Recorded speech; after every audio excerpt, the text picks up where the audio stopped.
à tous, soyez les bienvenus dans les démos d'Estelle et je suis ravie de vous retrouver pour ce 9e numéro de la saison avec un programme chargé et également avec une nouvelle thématique, c'est maçonnerie et couverture. Tout d'abord, aujourd'hui, je vais vous présenter le programme, il sera question d'étanchéité des toitures terrasses avec la membrane sur white en EPDM blanche de VM Building Solutions. On parlera également couverture avec le Easy Roof Intégration et Diliance et puis on traitera de structure avec le Maxi Linteau grande longueur de chez Terreal Wienerberger. Pour tout comprendre et tout savoir sur la pose et sur l'application de ces produits, eh bien dans un instant, on aura le plaisir de retrouver nos 3 démonstrateurs du jour, Franck, Denis et Florent. Bonjour. Bonjour. Bonjour. Et puis juste avant de démarrer, vous le savez, nous avons notre grand jeu concours auquel vous pouvez participer. De l'eau à gagner aujourd'hui. Tout d'abord, un rouleau de sur white de 18 mètres carrés d'une valeur pour le client final d'environ 520 € hors taxe. Ou une palette de 5 Maxi Linteau grande longueur 2,80 m et hauteur à définir avec le gagnant, le tout redécoupable sur le chantier. Alors, pour jouer, rien de plus simple. Vous connectez dès à présent sur la plateforme ou sur l'application Génération Artisan. Vous répondez à la question. Un tirage au sort aura lieu en fin d'émission. L'annonce des gagnants se fera sur le réseau social Génération Artisan. Bonne chance à tous. Et pour notre toute première démo, eh bien nous allons vous présenter tout de suite une solution d'étanchéité qui vous sera bien utile vu le nombre de litres d'eau déversés sur la France depuis la rentrée. Et pour nous en parler, eh bien j'ai le plaisir d'accueillir François Demarche, responsable de secteur VM Building Solutions. Bonjour François. Bonjour Estelle. Est-ce que vous pouvez nous présenter en quelques mots VM Building Solutions, François? Oui, VM Building Solutions propose 3 familles de produits. La première est liée aux zinc, que beaucoup de gens connaissent avec les gouttières et les tuyaux dans les habitations.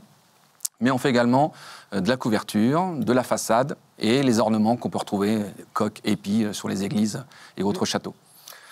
Donc ça, c'est la première gamme. La deuxième famille, en fait, c'est le cuivre. On essaie de développer, toujours en couverture et toujours en façade, du cuivre, mais coloré. Donc il y a des coloris vert, brun, or. Génial. Et en fait, on fait beaucoup de choses avec ce type de matériaux. Et enfin, la troisième famille qui nous intéresse aujourd'hui, c'est le PDM. Ça va nous permettre de faire l'étanchéité des toits terrasses. Alors, est-ce que vous pouvez nous rappeler ce qu'est le PDM? Alors le PDM, pour simplifier, c'est du caoutchouc synthétique qu'on a vulcanisé, où on a fait des rouleaux avec, et ça nous permet donc de faire tout type de terrasse en rénovation, en neuf et autres. Et aujourd'hui, vous êtes venu nous présenter quel produit? Alors aujourd'hui, on vient vous présenter la membrane sur white. C'est une membrane de PDM, comme le reste de la gamme, sauf que celle-ci est blanche. Oui, d'où le nom sur white. D'où le nom sur white. Et quels sont les avantages de cette membrane pour nos amis Génération Artisan? Eh bien, cette membrane, comme c'est de l'EPDM, c'est toujours aussi simple à poser. C'est toujours avec une durée de vie très longue. Et l'avantage de la blancheur, c'est qu'en fait, on va gagner en confort thermique dans l'habitation. On va vérifier tout de suite, François, si c'est vraiment facile à poser. On va se diriger tout de suite vers le lieu de notre première démo et on va retrouver Franck Delalande, responsable technique VM Building Solutions. Ça va, Franck? Bonjour Estelle, oui, ça va très bien, merci. Eh bien, vous allez nous montrer, Franck, comment se pose cette membrane EPDM sur white. Eh bien, écoutez, on est parti. Donc tout d'abord, il faut savoir que la membrane EPDM sur white a une épaisseur de 1,5 mm et est composée en 2 parties. Vous avez la partie noire qui va nous permettre de faire l'encollage sur la toiture. Et donc, forcément, celle qui nous intéresse aujourd'hui, c'est la partie blanche qui sera la partie visible. D'accord. Donc, pour préparer la membrane sur la toiture, en premier lieu, on va venir ici, comme j'ai représenté là aussi, on va mettre une bande périphérique pour pouvoir donc assurer ici un renfort au niveau de la membrane. Juste, c'est quoi la différence entre la membrane noire et la membrane blanche? En fait, c'est vraiment le coloris qui va changer. La composition est complètement la même, sauf qu'on a réussi à sortir un coloris blanc, et ce qui nous permet vraiment d'avoir un avantage supplémentaire par rapport au réchauffement climatique. C'est ça, c'est moins chaud sous le blanc que sous le noir. Tout à fait, voilà, tout simplement. Donc, pour fixer ici la bande de renfort, donc qu'on appelle une bande russe, c'est une membrane qui est armée à l'intérieur. Petite question, Franck. Alors, regardez, elle nous vient du Pontet, dans le sud de la France. Pourquoi mettre une bande de renfort en pied relevé? C'est Xavier qui nous demande ça. Alors, tout simplement parce que la membrane qui est ici, qui est présentée, est non armée. Vous pouvez voir, elle a toujours son élasticité ici. Et quand le vent va balayer la toiture, on a un phénomène de dépression qui va apparaître en pied du relevé. Et donc, ça va donner une contrainte supplémentaire à la membrane pour la décoller. Ce qui fait que si on ne met pas ici cette bande de renfort, au bout d'un certain temps, on a la membrane qui va venir se tendre comme ça et qui va se décoller. Donc, c'est pas génial. Donc, on rajoute toujours cette bande périphérique pour pouvoir s'assurer la longévité de la membrane au pied du relevé. C'est mieux. C'est mieux. Donc, une fois la périphérie faite, on va venir plier notre membrane en deux, comme ceci. On va utiliser donc une colle contact qu'on va venir appliquer comme ça sur le support et également sur la membrane. Concernant la colle, effectivement, il existe, comme vous pouvez le voir, des gabarits plus gros, parce que les chantiers de 50-60 mètres carrés, on ne pourrait pas utiliser ce type de colle, donc on a des bonbonnes jetables qu'on fournit. D'accord. Donc, c'est des grosses des bonbonnes de gaz. D'accord. Ça ressemble à du gaz, mais c'est du bonbonne de colle. Donc, une fois qu'on a appliqué la colle, il faut attendre quelques instants, s'assurer que la colle soit bien sèche avant d'appliquer la membrane et de s'assurer qu'elle soit bien adhérente. On va toujours maroufler. Alors, ici, je le fais, moi, avec un petit maroufleur. Sur chantier, avec un balai, ça marche très, très bien. OK. Quand on a collé un côté, il suffit de relever la membrane de l'autre côté et on va venir ici, pareil, appliquer la colle. Comme ceci. On attend toujours quelques instants que la colle sèche. Sur toiture, forcément, ça sèche beaucoup plus vite. Et on referme la membrane et on vient ici, toujours maroufler. Une fois que c'est collé, c'est collé. J'imagine que l'erreur n'est pas permise, quoi. Non, très bien. On ne peut pas. Une fois que vous avez collé, c'est sûr qu'il est très très compliqué de revenir en arrière et de remettre la membrane. Ça arrive qu'il y ait des plis, mais du coup, ça ne met pas en cause l'étanchéité de la terrasse. Donc voilà, mais on essaye d'éviter effectivement les plis. Voilà. Donc maintenant, je vais coller la membrane avec les bandes périphériques, ici. J'utilise toujours un petit rouleau, comme ceci. L'avantage, c'est qu'il a une largeur de 11 cm. Et ici, moi, mon tape, ici, la partie qui va être collante, elle fait 7 cm. Donc, je vais m'assurer que j'ai systématiquement assez de primaire pour pouvoir coller sur toute la largeur de mon tape. Donc, je vais appliquer ici comme ceci. D'accord. Je m'assure d'en avoir bien mis tout partout. Toujours attendre, le même principe que pour les colles, attendre que le primaire soit sec. On vérifie en mettant le doigt qu'on n'ait pas de résidus. Je viens retirer le plastique, comme ceci, et dérouler la membrane dessus. On va, ici, toujours maroufler. Ah, c'est quelque chose de routinier avec les membranes EPDM. Et j'ai une question quand même. Comment ça vieillit dans le temps, le blanc? Parce qu'on sait que le blanc est sujet à coloration avec la lune ou le soleil. Tout à fait. Donc le PDM, lui, craint pas les UV, donc au niveau durée de vie, on est très bien. Le blanc, c'est un peu comme une voiture blanche qu'on a. Il faut la nettoyer de temps en temps pour enlever effectivement les petits résidus qu'on peut trouver. Et il ne s'accroche pas parce que la membrane est lisse. Mais bon, il faut quand même faire un petit nettoyage pour qu'elle retrouve son coloris blanc. Maintenant, je suis prêt pour pouvoir attaquer le relevé.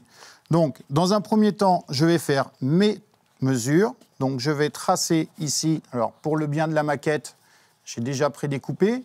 Mais je vais venir ici tracer sur l'arête ma membrane et venir faire une première découpe pour pouvoir avoir ici ma membrane qui va continuer. C'est un origami, quoi. Et un petit peu, oui. C'est un peu ça. C'est ça. Et donc maintenant, ici, je vais prendre ma membrane et je vais la replier tout simplement pour réaliser ce qu'on appelle le pli mouchoir. Et je peux jouer légèrement sur ma membrane comme ceci pour que ça aille bien dans l'angle. Au dos, je vais revenir ici, retracer et redécouper de façon à ce que quand je vais venir appliquer ma membrane, je serai dans cette position et j'aurai déjà réalisé une grande partie de mon étanchéité au niveau de mon angle intérieur. Franck, vous êtes tout seul pour poser parce que vous êtes très fort. Mais un poseur classique, c'est mieux à deux ou tout seul? Alors, sur chantier, c'est vrai que c'est plus pratique d'être à deux, pour déjà manipuler les rouleaux. Et puis, ça permet aussi d'être plus rapide. Mais pour les angles, tout seul. Nouvelle question, voilà, parce que votre démo passionne tout le monde. Franck, c'est une question de May. Elle est encore dans le sud de la France. Peut-on gagner du temps dans la gestion des angles? Alors, effectivement, pour la gestion des angles, moi, ce que je fais en règle générale, je commence à tracer d'abord tous mes angles, puis après, je vais les découper les uns après les autres. Et je vais finir par faire les renforcements. Moi, je pense que cette méthode permet de gagner du temps qu'au lieu de faire angle par angle, de faire la réalisation totale. D'accord. Donc là, je m'applique à faire bien mon relevé, à bien le coller. Voilà, comme ceci. Et je vais venir coller l'autre relevé, comme ça. Et après, on va pouvoir appliquer les renforts dans les angles.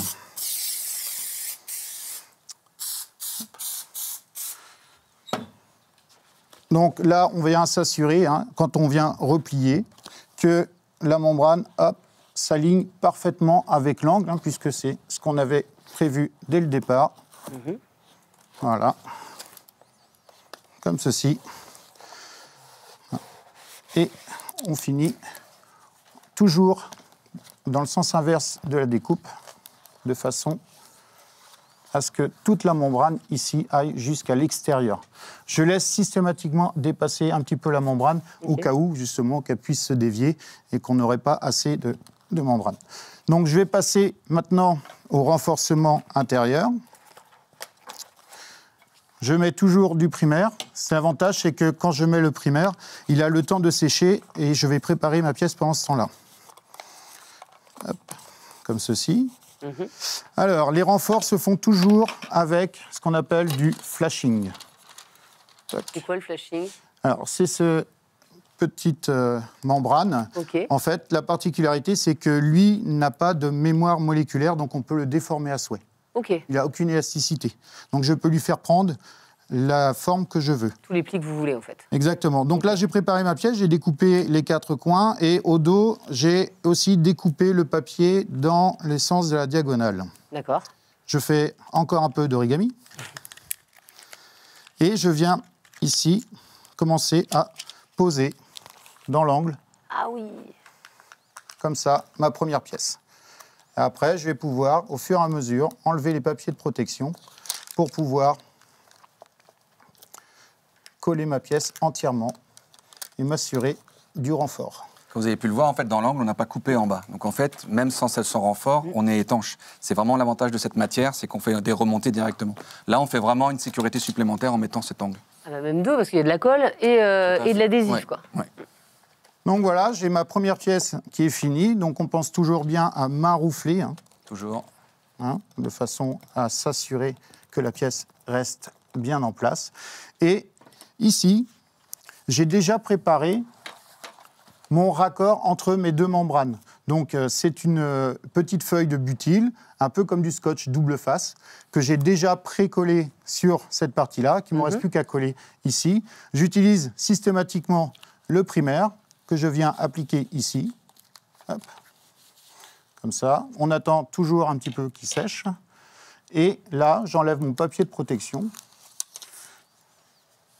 Et je déroule directement ma membrane. L'avantage, c'est que ici, je suis directement étanche. Je n'ai plus besoin de faire quoi que ce soit. Simplement, cette opération permet d'assurer l'étanchéité entre les 2 membranes. Donc c'est un gain de temps aussi, j'imagine. Exactement. Après, pour l'angle qui est ici, qui me reste à étancher, je vais utiliser une autre pièce de flashing qui, elle, va partir d'ici jusqu'ici, plus 7,5. Donc moi, j'ai commencé à préparer ma pièce. Je l'ai découpée dans son milieu, ici le papier. Il ne me reste plus qu'à faire ma découpe en haut, comme ceci. Là, je matérialise. Et je vais faire un petit rond comme ça. C'est très précis.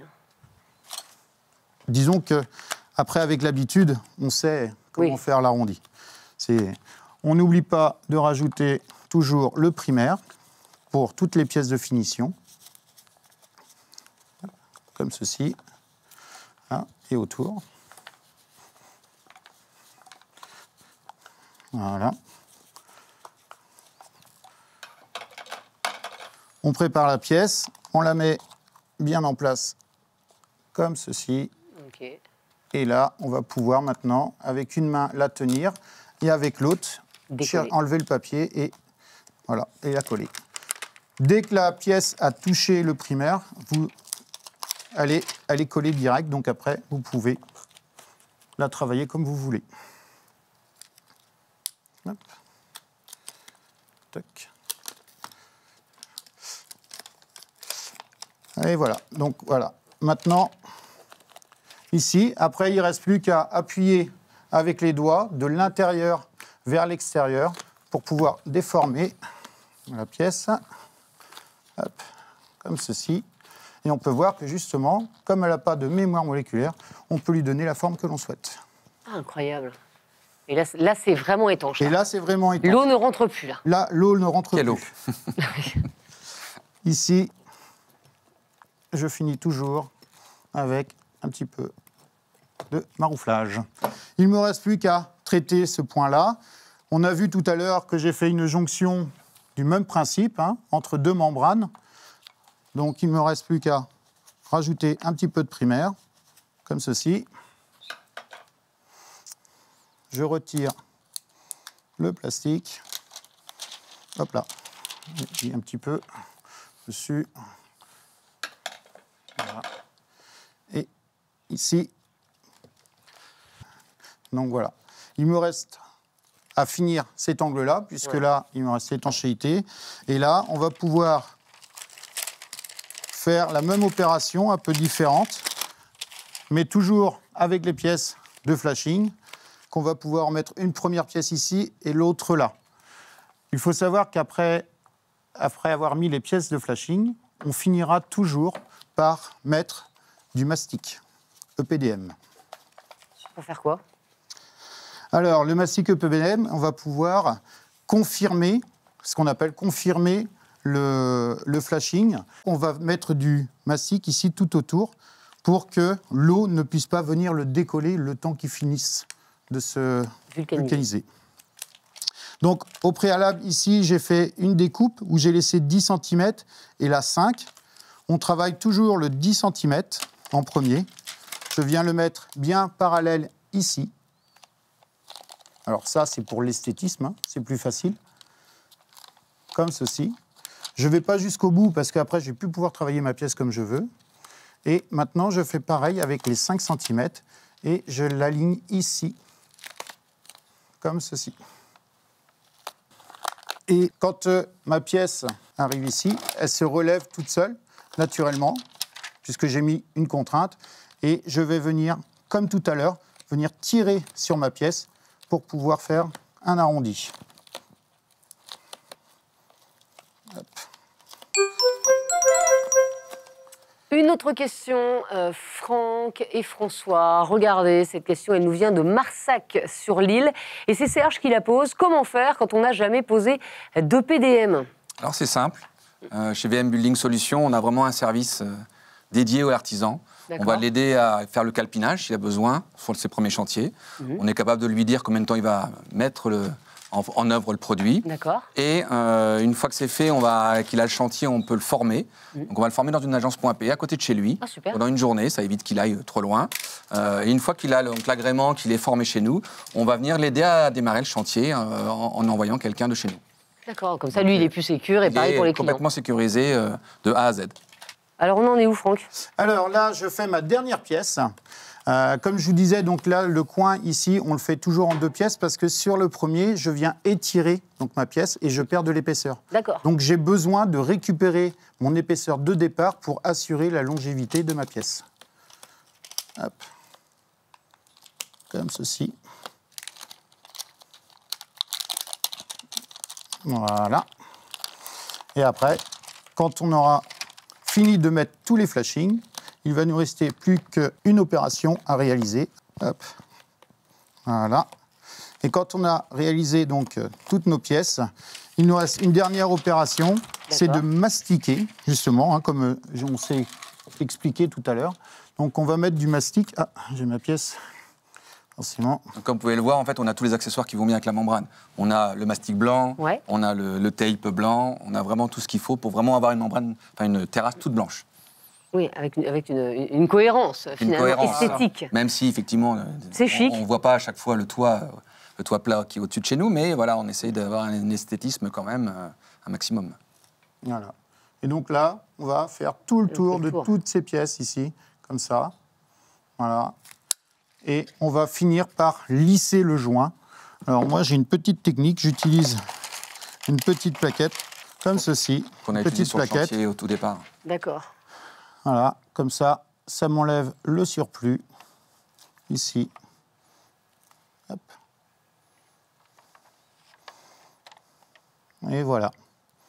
En 3 mots, Comment est-ce qu'on peut résumer les avantages de cette membrane sur white EPDM? Je vous demande à tous les deux. Alors moi, je dirais facilité. Moi, je dirais longévité. D'accord. Et rapidité. Et esthétique. Et esthétique. Mais c'était le quatrième mot. Ça, c'est votre mot. Merci beaucoup, Franck et François, pour cette démo. Et si vous avez été séduits, et évidemment que vous l'avez été par cette démo, eh bien, je vous rappelle que vous avez la possibilité de gagner un rouleau sur white de 18 mètres carrés d'une valeur pour le client final d'environ 520 € hors taxe. Pour participer, c'est tout simple. Vous vous connectez dès à présent sur la plateforme ou sur l'application mobile Génération Artisan. Ne tardez surtout pas.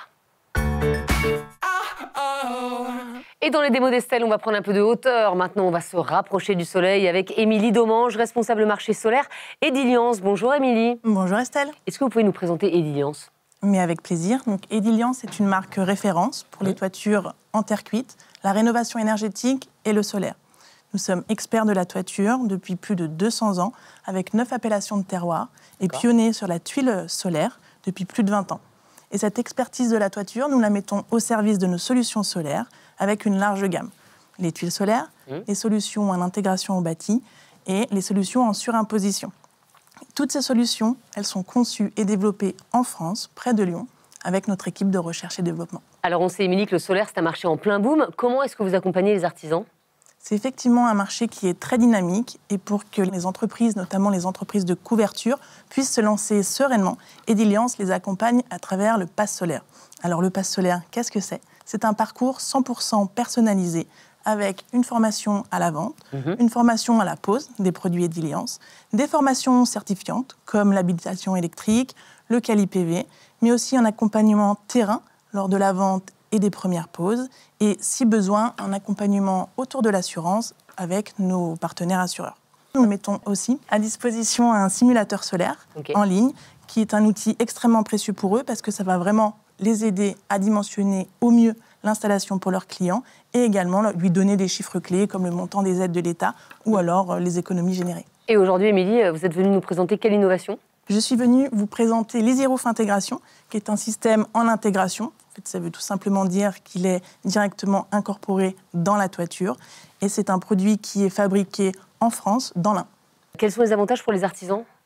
Il en a beaucoup, pour n'en citer que 3. La polyvalence, il est compatible avec tous les types de tuiles. La facilité de pose, ça nous le verrons tout à l'heure. Et également la fiabilité, parce qu'il a un avis technique délivré par le CSTB et un système breveté exclusif qui lui permet de bien se dilater et donc d'être fiable dans le temps. Merci beaucoup, Émilie. Merci, Estelle. Et je vous propose maintenant de découvrir comment se pose le EasyRoof Intégration Ediliance. On va partir tout de suite en voyage dans le sud-ouest de la France, dans le village de Saint-Laurent-de-Gosse, près de Bayonne, sur un tout nouveau chantier. Je ne vous en dis pas plus, regardez.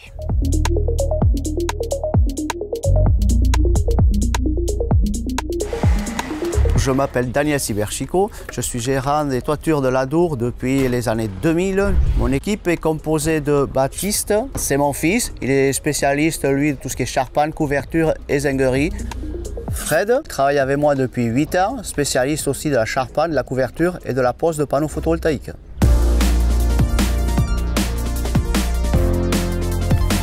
Bon, les gars, la couverture finie, 500 mètres carrés, c'est fini. Aujourd'hui, on va poser le panneau photovoltaïque EasyRoof Intégration de chez Ediliance. C'est bon? Allez, c'est parti.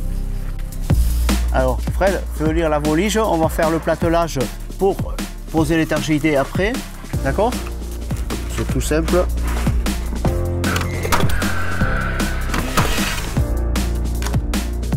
Là, on va prendre le lito, on va le mettre sur le haut des voliges. Ça va nous faire l'étanchéité, ça va empêcher l'eau de remonter. Le calpinage, on prend la référence de notre battage, l'axe, et on rajoute 146. Voilà, c'est tout simple. On va poser les lamourdes pour recevoir les châssis après. Là, et la dernière.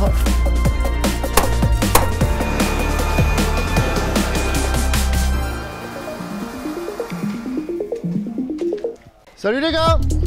Salut Thomas! Ça va? Ça va Daniel? Bon, ça y est, tu t'apprêtes à poser le EasyRoof Intégration? Ouais. Écoute, c'est quoi cette matière? Je connais pas du tout. C'est du polypropylène renforcé à la partir de particules de carbone. C'est un cadre en 2 parties qui est réglable. Par rapport au panneau. Là aujourd'hui, un panneau il fait à peu près 1,75 m de hauteur. Demain il fera 2 mètres. Et donc le système est prêt pour les panneaux de demain. D'accord.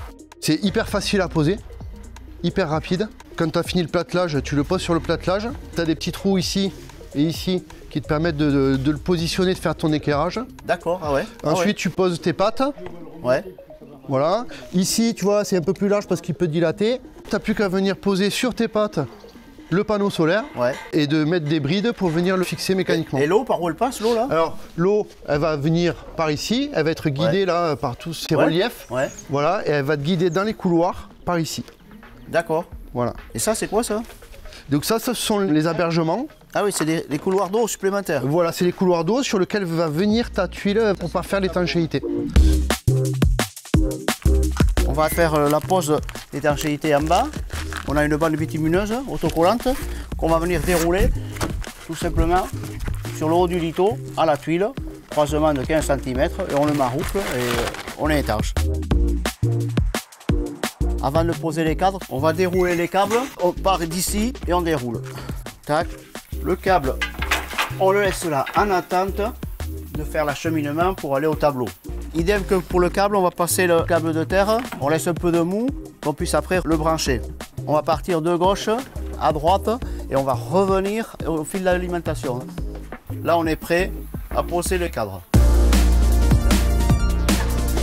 Avant de poser le premier panneau, on a tracé la largeur de tous les panneaux, comme ça on est bien droit, bien aligné et il n'y a plus qu'à commencer. On a posé notre premier bac, on a des panneaux de 1,76 m de large.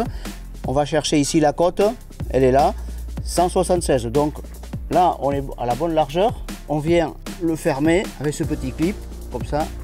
Et après, on vient mettre deux petites vis ici. On vient les visser juste provisoire pour avoir la butée. Comme ça là, on a la butée en bas.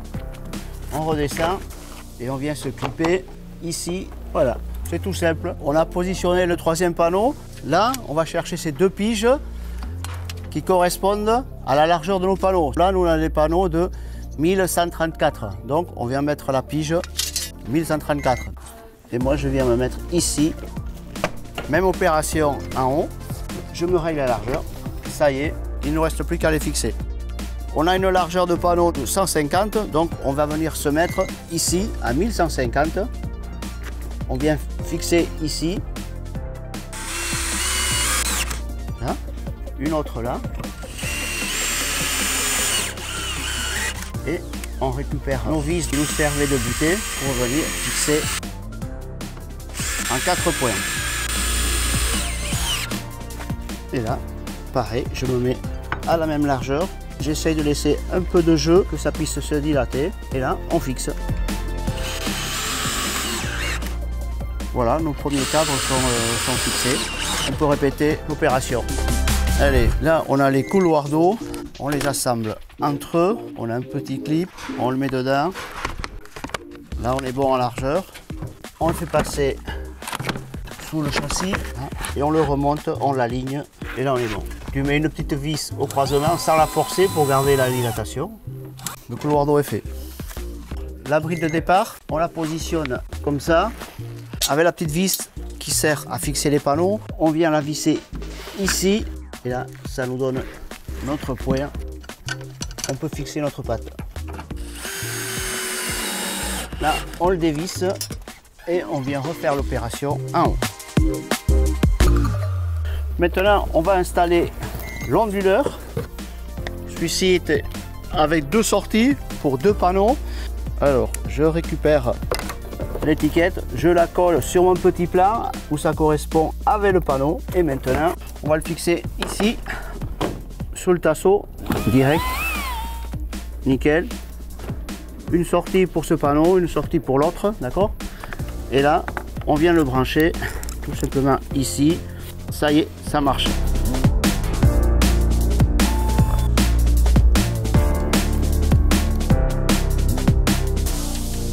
Donc, on va commencer à poser le premier panneau. On passe le câble de terre dans la fiche. On la met dans le cadre. Un petit coup de marteau, c'est bon. Ensuite, on prend la fiche du panneau qu'on vient mettre sur la fiche onduleur. Une femelle, un mâle. Et pareil pour l'autre. Ce coup-ci, on a un mâle. On vient le raccorder sur l'onduleur à la femelle. Le voyant, on va se mettre à clignoter vert. Et après rouge, ça veut dire que le branchement est bien fait. Là, on est bon. Maintenant qu'on a posé le panneau, on va venir le fixer avec ses pattes, les vis qui sont embutées. On vient le visser pareil en haut. C'est les pattes de départ. Après, on aura des doubles pattes. On aura 2 panneaux à fixer en même temps. On répète l'opération.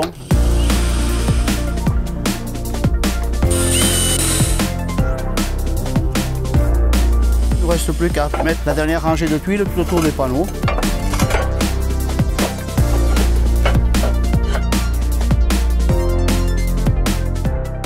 Le produit, il est hyper léger, la manutention pour les gars c'est facile comme tout. On n'a qu'à visser, c'est tout repéré. Pour nous ce produit, c'est la facilité. l'EasyRoof intégration, c'est top. Ses avantages, c'est qu'il est étanche et fiable. Il est livré en kit complet, donc il ne manque rien à la vis près. Notre bureau d'études a préparé tous les calpinages et il est super facile et très rapide à poser. Si je devais le résumer en 2 mots, le système EasyRoof intégration est performant et esthétique. Avant de découvrir notre 3e démo, je vous rappelle que vous pouvez gagner un très beau cadeau de chez Terreal Wienerberger, une palette de 5 maxi linteaux grande longueur 2,80 m et hauteur à définir avec le gagnant, le tout redécoupable sur chantier. Pour participer, vous connaissez le principe, c'est tout simple. Vous vous connectez dès à présent sur la plateforme ou sur l'application mobile Génération Artisan. Ne tardez pas. Et pour notre dernière démo, il est question d'éléments architecturaux pour soutenir la partie haute de la structure lors de la création d'une ouverture dans un mur porteur, à savoir le linteau. Et pour nous en parler, j'ai le plaisir d'accueillir Gérald Merlin, chef de marché structure et façade chez Terreal Wienerberger. Bonjour Gérald. Bonjour Estelle. Alors Gérald, on ne présente plus Terreal Wienerberger, mais je vais le faire quand même. Terreal Wienerberger, c'est le leader de l'enveloppe du bâtiment qui propose des solutions innovantes autour de 4 métiers, la couverture, le solaire, la structure et la façade. J'ai tout bon ? C'est ça, tout à fait. Vous proposez, Gérald, des briques de structure avec leurs accessoires pour les murs, des briques ou plaquettes de parement pour habiller les façades, des tuiles avec leurs accessoires fonctionnels pour les toits, mais également des solutions photovoltaïques que nous avons vues dans notre dernière émission. J'ai tout bon ? Tout à fait, Estelle.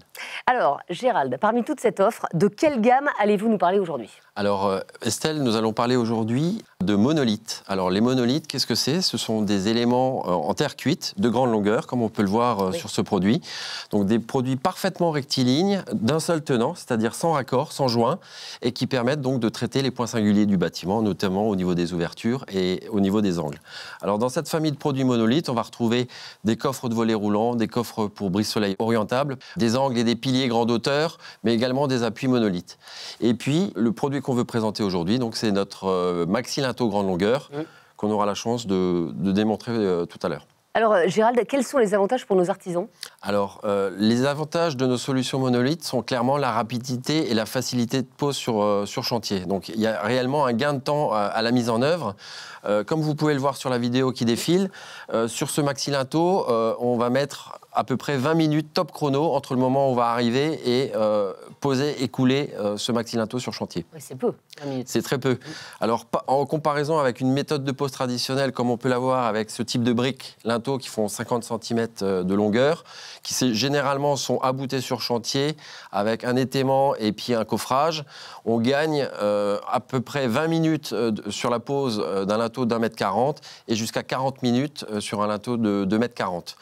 Alors, vous l'aurez bien compris, par rapport à une maison individuelle où on a entre 8 et 10 ouvertures, on peut gagner jusqu'à une demi-journée sur le temps de travail. Évidemment, ce n'est pas négligeable, ni pour les artisans, ni pour les clients. Gérald, comme on le dit dans les démos d'Estelle, une démo valant mieux que des mots.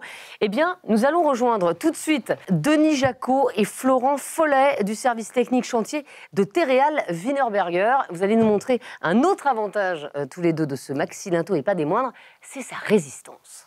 Eh bien, allez-y. Solidité.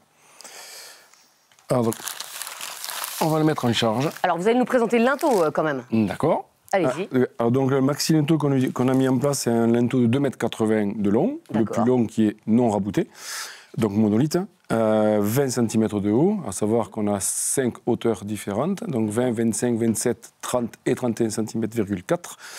Donc il va modifier aussi évidemment la résistance. Donc là on a utilisé le 20 de haut, donc le plus faible. Donc la charge de rupture qui va se passer, ça va être évidemment sur un linteau le plus faible. On aurait pris un plus haut, et il mettrait plus de temps à casser. On a aussi différentes longueurs, donc ça démarre à 80 cm jusqu'à 2,80 m non rabouté. Et en linteau rabouté, c'est-à-dire rabouté en usine, on a du 3,40 m et du 4 m. Voilà. Et n'oublions pas aussi, on a deux largeurs, donc 20 cm et 37 cm et demi de large. C'est lourd, non? Pardon? C'est très lourd, non? Alors non, 65 kg, celui-là qui est sur quand place. même. Donc c'est manuportable à 2 personnes en sécurité sur chantier, mais évidemment quand on va prendre des maxi-linteaux plus hauts ou plus longs, il faudra un engin de chantier pour le mettre en place. Mais ça ne change pas la rapidité de pose. Gérald, quel est le coût économique de ce linteau? Alors nous avons fait une étude comparative entre un maxi linteau grande longueur et des briques linteaux aboutés sur chantier. Et donc à partir d'une ouverture de 1,60 m, la solution maxi linteau grande longueur est plus avantageuse lorsque l'on tient compte de la fourniture du produit, mais également de sa mise en œuvre. Parce que comme vous l'avez vu, le temps de mise en œuvre est réduit et donc le coût horaire lié au maçon est réduit. Alors, on va voir tout de suite quelle est la résistance. Comment résiste ce linteau, hein, Denis? Voilà, oui. Donc un maxi linteau qui, évidemment, n'est pas coulé, ni béton, ni ferraille, donc juste sa résistance de sa propre conception, la terre. Donc on va le mettre en charge avec les sacs qu'on a à côté, de mortier, jusqu'à la rupture, donc pour prouver que c'est bien une pose sans été sur chantier.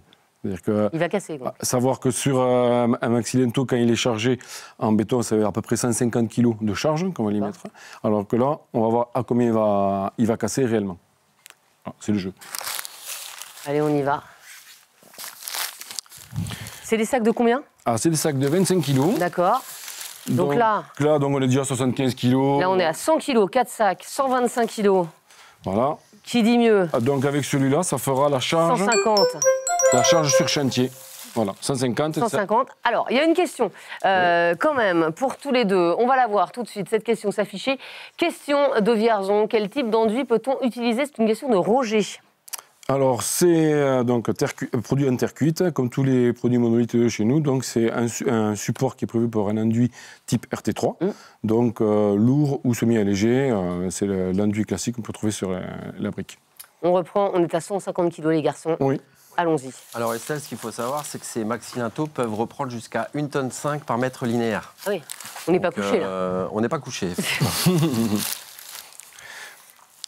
Voilà, donc c'est des rangées de 150 kg. Donc on va arriver bientôt à 300. C'est pour quel type de construction en fait ces maxi linteaux? J'imagine que c'est aussi pour avoir des baies vitrées, quoi. Alors ces maxi linteaux sont destinés aussi bien pour des constructions neuves que pour de la rénovation, des extensions, des surélévations. On les trouve aussi bien en maison individuelle qu'en logement collectif ou en bâtiment tertiaire. Et donc c'est un produit qui est particulièrement prisé des maçons, notamment en rénovation, puisqu'on est sur un produit qui se pose rapidement, donc on sécurise le délai de chantier. Et puis surtout, comme on n'a pas de joint, au niveau du coulage de béton, on est sur un chantier qui est relativement propre. Il n'y a pas de coulure de laitance au niveau de la façade rénovée. 300 kg pour l'instant sur ce linteau, il ne casse pas. Voilà, le double de sa charge réelle sur chantier, si on avait mis du béton dedans. 350 kg. Et vous êtes interrompu par une nouvelle question.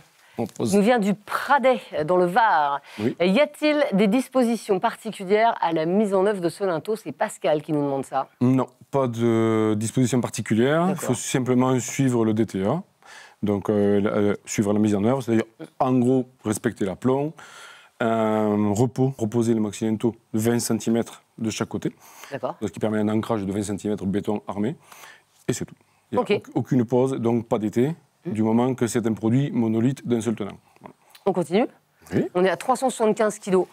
Alors, l'avantage de la pose sans été, c'est que ça permet d'avoir au niveau des ouvertures, des ouvertures dégagées. Donc, il n'y a pas d'encombrement.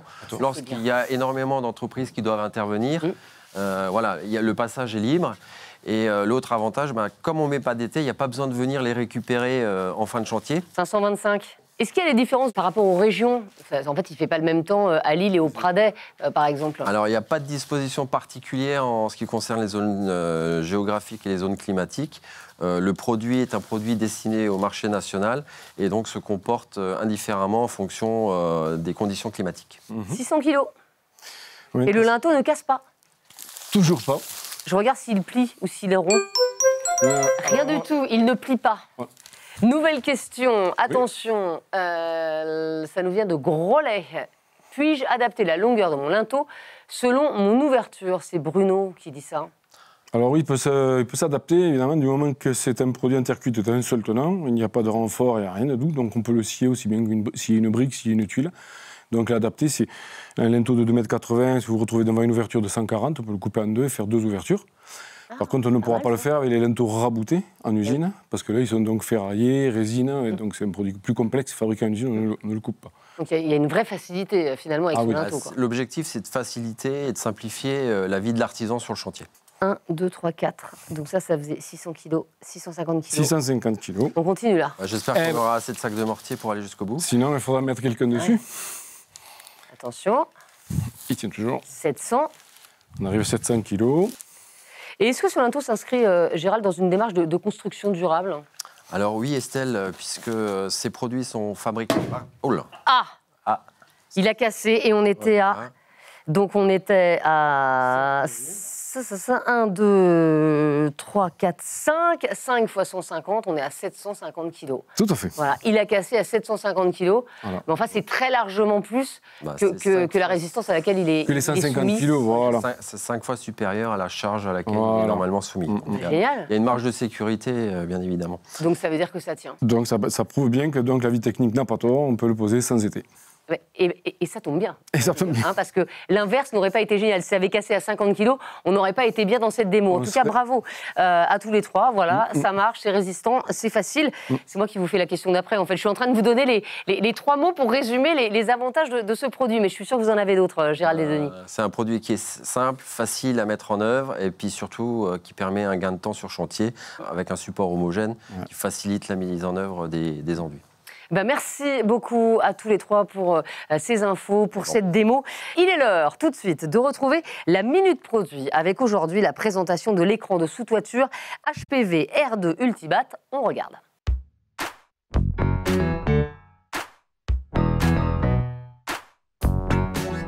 Bonjour et bienvenue dans la Minute Produit. Je m'appelle Baptiste et je suis chef de marché chez Point P. Aujourd'hui, nous allons parler de l'écran de sous-toiture HPV, haute perméabilité à la vapeur d'eau, R2 Ultibat. Tout d'abord, un écran de sous-toiture est une membrane qui est étanche à l'eau d'un côté et respirante de l'autre. Autrement dit, l'écran permet de laisser passer l'air tout en bloquant l'eau. Ceci permet de ne pas laisser d'espace entre les tuiles et l'isolant et permet ainsi de mettre une épaisseur d'isolant beaucoup plus importante afin d'améliorer la performance énergétique de la toiture. L'écran sous toiture est fortement recommandé, voire obligatoire dans certaines régions, en neuf comme en rénovation. L'écran sous toiture est un des produits phares de la couverture, puisqu'il s'en vend en France chaque année près de 55 millions de mètres carrés, c'est 2 fois la superficie de la Bretagne. C'est donc naturellement que nous avons décidé d'ajouter ce produit à la gamme MDD Point P, en l'attaquant par le haut, c'est-à-dire avec des performances supérieures à la moyenne du marché en termes de résistance mécanique, de respirabilité, de résistance aux UV, de résistance à la déchirure au clou et certifié QB qualité pour le bâtiment. Bien entendu, ce produit bénéficie de l'ensemble des atouts de l'enseigne Point P et notamment la logistique puisqu'il est disponible dans plus de 800 agences et livrable dans l'ensemble du réseau sous 5 jours. Grâce à cela, chaque année en France, près d'une toiture sur 10 est couverte de l'écran Ultibat. C'est le grand changement cette année puisque la marque CADA a disparu au profit de la marque Ultibat afin que nos clients s'y retrouvent mieux dans les marques Point P. Merci à tous et à bientôt pour une prochaine Minute Produit.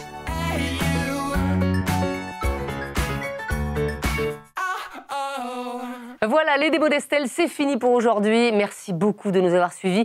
Un grand merci également à nos 6 intervenants du jour, Franck, Denis, Florent, François, Émilie et Gérald. Pour savoir si vous êtes les heureux gagnants de notre jeu, rendez-vous sur le site Génération Artisan, dans le chat, sur la page de diffusion de l'émission. Si c'est vous, vous serez très bientôt contactés par les équipes de Point P. Et puis comme d'habitude, vous le savez, rendez-vous dans votre espace dédié sur le site Génération Artisan pour découvrir les dernières actualités de la communauté et profiter des services Génération Artisan. On se retrouve, nous, le mois prochain dans les démos d'Estelle avec une nouvelle thématique, déco et aménagement intérieur. D'ici là, portez-vous bien et à très vite.